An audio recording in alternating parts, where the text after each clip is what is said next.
അൽഹംദുലില്ലാ, അസ്സലാത്തു വസ്സലാമു അലാ റസൂലില്ലാ വഅലാ ആലിഹി വസഹ്ബിഹി അജ്മഈൻ. സ്നേഹമുള്ളവരെ, അസ്സലാമു അലൈക്കും വറഹ്മത്തുള്ളാഹി. നാം സൂറ അൽ ജിന്ന് പഠനം ആരംഭിക്കുകയാണ്. സൂറത്തുൽ ജിന്ന് വിശുദ്ധ ഖുർആനിലെ 72-ാമത്തെ അധ്യായമാണ്. എന്നാൽ അവതരണക്രമം അനുസരിച്ച് സൂറത്തുൽ ജിന്ന് 40-ാമത്തെ അധ്യായമായിട്ടാണ് ഗണിക്കപ്പെടുന്നത്. ഈ അധ്യായം റസൂൽ സല്ലല്ലാഹു അലൈഹി വസല്ലമയുടെ മക്ക ജീവിത കാലഘട്ടത്തിലാണ് അവതരിച്ചത്. ഈ സൂറയുടെ പേര് അൽ ജിന്ന് എന്നാണ്. ഈ പേര് സൂറയുടെ നാമമാണ്. അതേപോലെ തന്നെ ഈ സൂറയുടെ ഉള്ളടക്കത്തിൻ്റെ തലക്കെട്ടുമാണ് എന്ന് മനസ്സിലാക്കാം. വളരെ ശ്രദ്ധേയമായ, നാം വളരെ കൗതുകപൂർവം വീക്ഷിക്കേണ്ട ഒരു സൂറയാണ് സൂറ അൽ ജിന്ന്.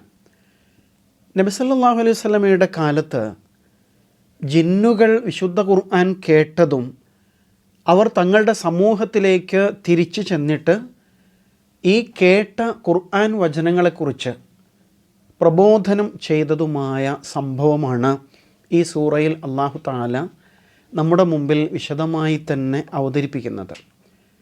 സൂറത്തുൽ ജിന്നിൻ്റെ അവതരണ കാലം ഏതാണ്? ഇമാം ബുഖാരിയും ഇമാം മുസ്ലിമും റിപ്പോർട്ട് ചെയ്യുന്ന ഒരു ഹദീസിൻ്റെ അടിസ്ഥാനത്തിൽ അബ്ദുല്ലാഹിബ്നു അബ്ബാസ് റളിയല്ലാഹു അൻഹു ഇങ്ങനെ നമുക്ക് പറഞ്ഞു തരുന്നുണ്ട്. ഒരിക്കൽ നബി സല്ലല്ലാഹു അലൈഹി വസല്ലമ ഏതാനും ശിഷ്യരോടൊപ്പം ഉക്കാല് ചന്തയിലേക്ക് പോവുകയായിരുന്നു.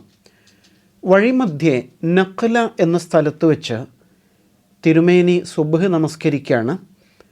അപ്പോൾ ഒരു സംഘം ജിന്നുകൾ അതുവഴി കടന്നു പോകുന്നുണ്ടായിരുന്നു. തിരുമേനിയുടെ ഖുർആൻ പാരായണം കേട്ട് അവർ അവിടെ തന്നെ തങ്ങിയിട്ട് ഖുർആൻ ശ്രദ്ധിക്കുകയാണ്. ഈ സംഭവം ആണ് വിശുദ്ധ ഖുർആനിലെ സൂറ അൽ ജിന്നിലെ മുഖ്യ പ്രതിപാദ്യ വിഷയം.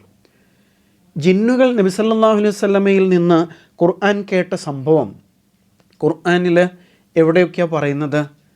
2 സ്ഥലങ്ങളിൽ പരാമർശിക്കുന്നതായിട്ട് കാണാൻ സാധിക്കും. ഒന്ന് ഈ സൂറയിൽ തന്നെയാണ്. മറ്റൊന്ന് സൂറ അൽ അഹ്ഖാഫ് 29 മുതൽ 32 വരെയുള്ള സൂക്തങ്ങളിലാണ്. രണ്ടും 2 സംഭവങ്ങളാണ് എന്ന് തന്നെയാണ് പൊതുവെ ഖുർആൻ വ്യാഖ്യാതാക്കൾ വിലയിരുത്തുന്നത്.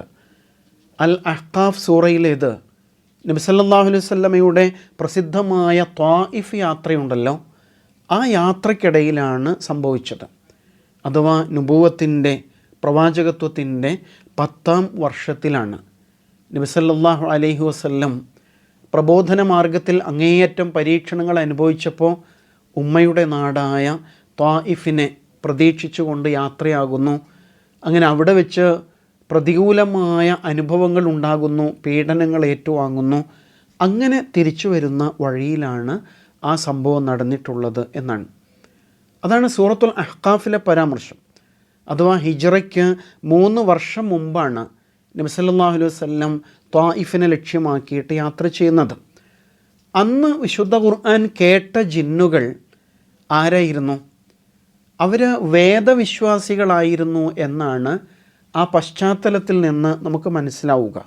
മൂസ അലൈഹിസ്സലാമിലും പൂർവ്വവേദങ്ങളിലും വിശ്വസിച്ചിരുന്നവരാണ് ആ ജിന്നുകൾ. ഖുർആൻ കേട്ടിട്ട് ആ ജിന്നുകൾ ഇങ്ങനെ പ്രതികരിച്ചതായിട്ട് സൂറത്തുൽ അഹ്ഖാഫ് 30-ാമത്തെ ആയത്തിൽ നമുക്ക് കാണാം. ഇന്നാ സമിഅന കിതാബൻ, ഞങ്ങൾ ഒരു വേദവാക്യം കേട്ടു. ഉൻസില മിൻ ബഅദി മൂസ അലൈഹിസ്സലാമിന് ശേഷം അവതരിച്ചതായ വേദഗ്രന്ഥം. മുസദ്ദിഖൻ ലിമാ ബൈന യദൈ, അതിൻ്റെ മുമ്പിലുള്ള മറ്റു വേദങ്ങളെ സാക്ഷ്യപ്പെടുത്തുന്നതായ വേദം എന്നാണ് പറയുന്നത്. അപ്പോൾ അവർക്ക് മൂസ അലൈഹിസ്സലാമിനെ അറിയാം. മൂസ അലൈഹിസ്സലാമിന് അവതീർണമായ തൗറ എന്ന വേദഗ്രന്ഥവും അറിയാം എന്നാണല്ലോ മനസ്സിലാകുന്നത്. അതേ സമയത്ത് ഇവിടെ സൂറ അൽ ജിന്നിൽ ഖുർആൻ കേട്ട ജിന്നുകൾ ആരായിരുന്നു? അവർ ബഹുദൈവ വിശ്വാസികളും പ്രവാചകത്വത്തെയും അതുപോലെ പരലോകത്തെയും നിഷേധിക്കുന്നവരുമാണ് എന്നാണ് ഈ സൂറയിലെ തന്നെ 2 മുതൽ 7 വരെയുള്ള സൂക്തങ്ങളിൽ നിന്ന് നമുക്ക് മനസ്സിലാക്കാൻ കഴിയാം. അപ്പോൾ ത്വായിഫ് യാത്രയിൽ നബി സല്ലല്ലാഹു അലൈഹി വസല്ലമയുടെ കൂടെ ആരാ ഉണ്ടായിരുന്നത്? ഒരേ ഒരാളാണ് ഉണ്ടായിരുന്നത്, സെയ്ദ് ഇബ്നു ഹാരിസ റളിയല്ലാഹു അൻഹു മാത്രം. എന്നാൽ ഈ യാത്രയിൽ നബി സല്ലല്ലാഹു അലൈഹി വസല്ലമയുടെ കൂടെ ഒരു സംഘം സ്വഹാബിമാർ ഉണ്ടായിരുന്നു എന്ന് ഇബ്നു അബ്ബാസ് റളിയല്ലാഹു അൻഹു റിപ്പോർട്ട് ചെയ്യുന്നതായിട്ട് കാണാൻ പറ്റും. അന്നത്തെ സംഭവം ത്വായിഫിൽ നിന്നുള്ള മക്ക യാത്രയിൽ നഖ്ലയിൽ തങ്ങിയപ്പോഴാണ്. എന്നാൽ ഇതാകട്ടെ ഇബ്നു അബ്ബാസ് റളിയല്ലാഹു അൻഹുവിൻ്റെ നിവേദനമനുസരിച്ച് നബി സല്ലല്ലാഹു അലൈഹി വസല്ലം മക്കയിൽ നിന്ന് ഒക്കാദ് ചന്തയിലേക്ക് പോകുന്ന വഴിയിലായിരുന്നു ഈ സംഭവം എന്നാണ്. അൽ അഹ്ഖാഫിലെ സംഭവം നുബുവത്തിൻ്റെ 10ാം വർഷമാണെങ്കിൽ ഈ സംഭവം നുബുവത്തിൻ്റെ ആദ്യഘട്ടത്തിൽ തന്നെയാണ് എന്നാണ് വിലയിരുത്തപ്പെടുന്നത്. ഈ സൂറയിൽ 8 മുതൽ 10 വരെ സൂക്തങ്ങളിൽ നിന്ന് നുബുവത്തിൻ്റെ ആദ്യഘട്ടത്തിൽ തന്നെയാണ് ഈ സൂറ അവതരിച്ചത്, ഈ സംഭവം നടന്നത് എന്നൊക്കെ നമുക്ക് മനസ്സിലാക്കാൻ കഴിയും. നബി സല്ലല്ലാഹു അലൈഹി വസല്ലമയുടെ പ്രവാചകത്വത്തിൻ്റെ മുമ്പ് ആകാശത്ത് വെച്ച് ഉപരിലോകത്തെ വാർത്തകൾ കട്ടുകേൾക്കാനുള്ള ഏതോ ചില അവസരങ്ങൾ ജിന്നുകൾക്ക് ലഭിച്ചിരുന്നു അത്രേ. മാത്രമല്ല നബി സല്ലല്ലാഹു അലൈഹി വസല്ലമയ്ക്ക് പ്രവാചകത്വം ലഭിച്ചതിന് ശേഷം പെട്ടെന്ന് എല്ലായിടത്തും മലക്കുകളുടെ കാവൽ ഏർപ്പെടുത്തപ്പെട്ടതായിട്ട് ജിന്നുകൾ മനസ്സിലാക്കുകയും ചെയ്തു. എന്തിനു വേണ്ടിയായിരുന്നു?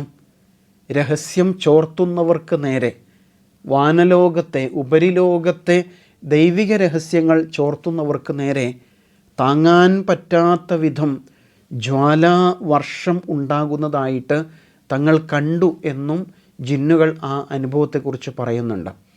മാത്രമല്ല ഇത്ര ഭദ്രമായ സംവിധാനങ്ങൾ വാനലോകത്ത് ഏർപ്പെടുത്തണമെങ്കിൽ ഭൂമിയിൽ ഗൗരവതരമായ എന്തോ നടന്നിട്ടുണ്ട്, അല്ലെങ്കിൽ നടക്കാൻ പോകുന്നുണ്ട്. അത് എന്താണ് എന്നറിയാനുള്ള അങ്ങേയറ്റത്തെ ആകാംക്ഷ ജിന്നുകൾക്കുണ്ടായി. അങ്ങനെ ആ ജിന്നുകൾ എന്ത് ചെയ്തു?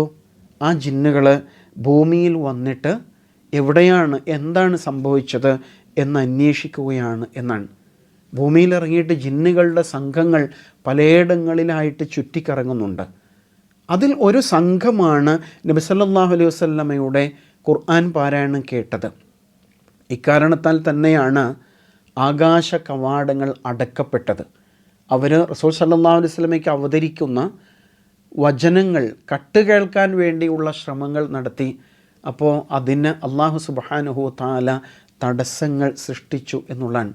അങ്ങനെ ആകാശ കവാടം കൊട്ടിയടക്കപ്പെട്ടു. ഈ നിഗമനത്തിൽ അവരെത്തിച്ചേരുന്നുണ്ട് എന്നും നമുക്ക് ഈ സൂറയിൽ നിന്ന് മനസ്സിലാക്കാൻ കഴിയുന്നുണ്ട്. സൂറയിലേക്ക് പ്രവേശിക്കുന്നതിന് മുമ്പ് ജിന്നിനെക്കുറിച്ച് അറിയാനുള്ള ഒരു കൗതുകം സ്വാഭാവികമായിട്ടും നമ്മിലുണ്ടാകും. എന്താണ് ജിന്ന്? ജിന്നിൻ്റെ യാഥാർത്ഥ്യം എന്താണ്? അവർക്ക് യാഥാർത്ഥ്യമുണ്ടോ? അല്ലാഹു സുബ്ഹാനഹു തആല എന്തിനാണ് ഇങ്ങനെയൊരു സൃഷ്ടിവർഗത്തെ പടച്ചത്?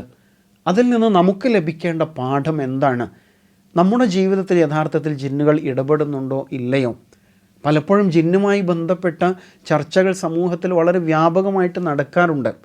ഇപ്പോഴും സമൂഹത്തിൽ അത് നടന്നുകൊണ്ടേയിരിക്കുന്നു. പണ്ട് മുതലേ ജിന്നുകളുമായി ബന്ധിപ്പിച്ച് പലതരം കഥകൾ സൃഷ്ടിക്കപ്പെട്ടിട്ടുണ്ട്. ജിന്ന് ബാധ ഒഴിപ്പിക്കൽ, അതുപോലെ ജിന്ന് ചെയ്യുന്ന പലതരം അത്ഭുത കൃത്യങ്ങൾ എന്ന രൂപത്തിലൊക്കെ ഒരുപാട് കഥകൾ, അപസർപ്പക കഥകൾ എന്ന് പറയില്ലേ, നമ്മൾ പലപ്പോഴായിട്ട് കേട്ടിട്ടുണ്ടാവും. ഇസ്ലാമുമായി ബന്ധിപ്പിച്ച് പറയുമ്പോൾ അതിന് വല്ല യാഥാർത്ഥ്യവുമുണ്ടോ? ജിന്നുകളെ ഏത് തരത്തിലാണ് സത്യവിശ്വാസികൾ സമീപിക്കേണ്ടത്? അതിൽ ഒരു സന്തുലിതമായ മധ്യമമായ നിലപാടാണ് ഇസ്ലാം മുന്നോട്ട് വയ്ക്കുന്നത്. ഖുർആനും പ്രവാചകചര്യയും പ്രവാചക വചനങ്ങളും നമുക്ക് നൽകുന്ന തെളിച്ചമുള്ള ഒരു വിവരമുണ്ട് ജിന്നുകളെക്കുറിച്ച്, അവരുടെ ലോകത്തെക്കുറിച്ച്, അവരുടെ ജീവിതത്തെക്കുറിച്ച്. അതാണ് നമ്മൾ ഉൾക്കൊള്ളേണ്ടത്. അതിനപ്പുറത്ത് അന്ധവിശ്വാസങ്ങൾ കലർന്നിട്ടുള്ള പലതരം കഥകൾ പ്രചരിക്കുന്നുണ്ട്. അത് പലപ്പോഴും സത്യവിശ്വാസികളെ ബഹുദൈവവാദത്തിലേക്ക് വരെ കൊണ്ടുപോകാൻ ഇടയുണ്ട്. അതിനാൽ മധ്യമമായ സന്തുലിതമായ സമീപനത്തിൽ എങ്ങനെയാണ് ജിന്നുകളെക്കുറിച്ച് അറിയേണ്ടത് എന്നത് ജിന്നുകളിലൂടെ തന്നെ നമുക്ക് മനസ്സിലാക്കാം. ശരിക്കും ഈ സൂറ വളരെ കൗതുകകരമായൊരു സൂറയാണ്. എന്താ കാരണം എന്നറിയോ?